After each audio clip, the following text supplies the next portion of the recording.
সিলেটের ভাইরাল শুটকি শিরা অনেকদিন পরে রান্না করতেছি, যেহেতু অনেকদিন যাবত আমরা সবাই অসুস্থ ছিলাম। আজকে প্রথম রান্নাঘরে ঢুকছি, হাতের কাছে যা পাইছি তা দিয়ে আজকে শুটকি রান্না করতেছি এবং আজকে পুরো বাসাটা গোছাবো। তো কি কি করছি, আজকে সারাদিনটা কেমন ছিল সবটাই কিন্তু আমি আজকে আপনাদের সাথে শেয়ার করব।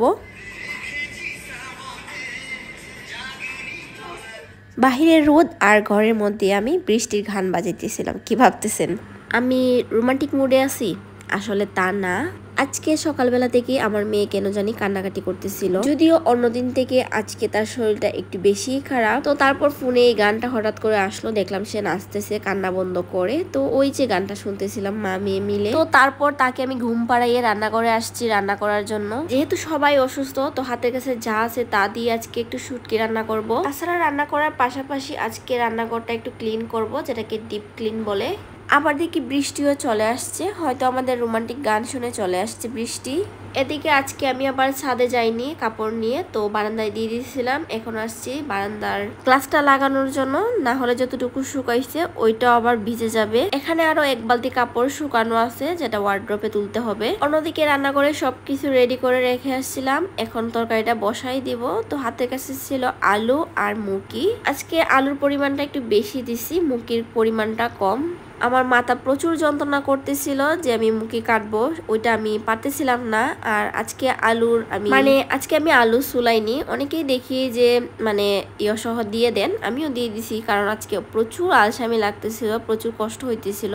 মনে হইতেছিল যে আমি মাথাটা নাড়তে পারতেছি না। যাই হোক, তো আমি পেঁয়াজ বাটা, রসুন বাটা, হলুদ গুঁড়া, মরিচ গুঁড়া, লবণ আর কাঁচামরিচটা দিয়ে দিছি। সাথে আমি এখানে মাছ ছোট ছোট পিস করে দিয়ে দিছিলাম। তারপর এই যে শীতল, তো আমার শীতলটা আলহামদুলিল্লাহ ভালো, যার কারণে আমি অল্প দিলেই হয়। আপনি আপনার পরিমাণ অনুযায়ী দিতে পারেন। অনেকে আবার এটা নিয়ে অনেক ধরনের কথা বলেন যে এত অল্প কেন। অনেকে আবার বেশি শীতল খেতে পছন্দ করে, আর আমরা অতটা বেশি পছন্দ করি না, পরে আর কি ভালো লাগে না, তিতা লাগে। অন্য সাইডে মাছের ডিম ভাজতেছিলাম পেঁয়াজ এবং কাঁচামরিচ দিয়ে, তেলটা একটু বেশি করে দিয়ে, এবং আমার কড়াইটা নড়তেছিল, বুঝতে পারতেছেন। এক হাতে রান্না করতেছিলাম, অন্য হাতে মেয়ে যেহেতু কান্না করতেছিল, তাই আবার ঘুম থেকে উঠে গেছিল। তো তার নিয়েই আমি সবকিছু করতেছিলাম আর কি। শুটকি তরকারিটা একটা জাল ওঠার পরই আমি এখান থেকে শীতলের যে কাঁটাগুলো থাকে ওইটা তুলে নিব। তো এখন চামচের মধ্যে নিয়ে আমি একটা একটা করে সবগুলা কাঁটা তুলে নিলাম, না হলে গলায় বাঁধতে পারে।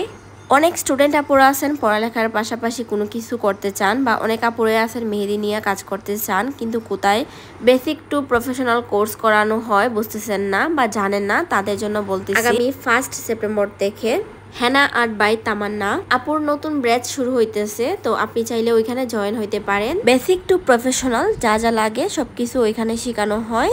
এই কোর্সটি যদি আপনি করতে চান তাহলে দেরি না করে এখনই রেজিস্ট্রেশন করে ফেলুন হেনা আর্ট বাই তামান্না পেজে। আমি কিন্তু আপনাদের সুবিধার্থে ক্যাপশনে মেনশন করে দিব পেজটা। আমি এমন একটা মানুষ যে অল্প টাকা পেলে চেষ্টা করি জমানোর, নিজের জন্য 1 টাকাও রাখি না। তো আজকে আমার একটা দরকার ছিল, যার জন্য টাকা খুলতেছিলাম। এরই মধ্যে সবার মাথায় ঢুকলো যে আরদির ব্যাংকে কত টাকা জমছে। আমি তো আমার মেয়ের টাকা খুলতে দিতেছিলাম না, না না না বলতেছিলাম। আমার মেয়েটা ঠিক আমার মতোই হয়েছে। আমরা হবিগঞ্জে আসার পর আমি আমার মেয়েকে একটা ব্যাংক কিনে দিছিলাম। প্রথম দিকে সে প্রায় সময় তার বাবার কাছ থেকে টাকা নিত। তার বাবা তো তাকে টাকা দিতে চাইতো না, বলতো না বাচ্চাদের টাকা দিতে নেই, কিন্তু সে প্রচুর কান্না করতো। সে বলতো তাতা তাতা, কিন্তু তাকে 10 টাকা দিলে সে নিত না। তার বাবাও নাসুর বান্দা, তাকে 10 টাকার বেশি দিবে না। সে এটা ভাবে যে মেয়ের নাম, কিন্তু কাজ হবে মায়ের। যদিও আমি আমার বাচ্চাদের টাকা কোনো সময় নেই না, কিন্তু আমি তাকেও নিতে দিই না। যাই হোক, সে মাঝে মাঝে খুশি করার জন্য 100 টাকা 50 টাকা দিত। আমি যেহেতু টুকিটাকি কাজ করি, তো অল্প টাকা যেটা ওইটা আমি মাঝে মধ্যে ওদের দিতাম। যখন দেই তো দুজনকে ভাগ করেই দেই। যদিও বড়জন এখন খরচ করে ফেলে, কিন্তু ছোটজন সঙ্গে সঙ্গে টাকাটা ব্যাংকে রেখে দেয়। আদিল খরচ করে বলে আমি 100 টাকার বেশি দেই না, আবার আর দিকে বেশি দিলে দেখা যাইতো তারেও দেওয়া লাগতো। এই কারণে আমি চেষ্টা করি কম টাকা দেওয়ারই। সেটা আমরা দুইজনই ওদেরকে কম টাকা দিতাম। বেশি টাকা দিলে ওইটা দিয়ে আদিল বড় একটা স্বপ্ন দেখতো, ওইটা খরচ করে ফেলতো, যেটা একদমই অযথা। কিন্তু আবার যদি আমরা আর দিকে দেই তখন সে আবার কান্না করবে। অথচ আর দি যদি দিনে 20 টাকা নেয়, সে ওইখানে 100 টাকা নিবে। যাই হোক, আমার মেয়েটা 1 টাকাও খরচ করে না।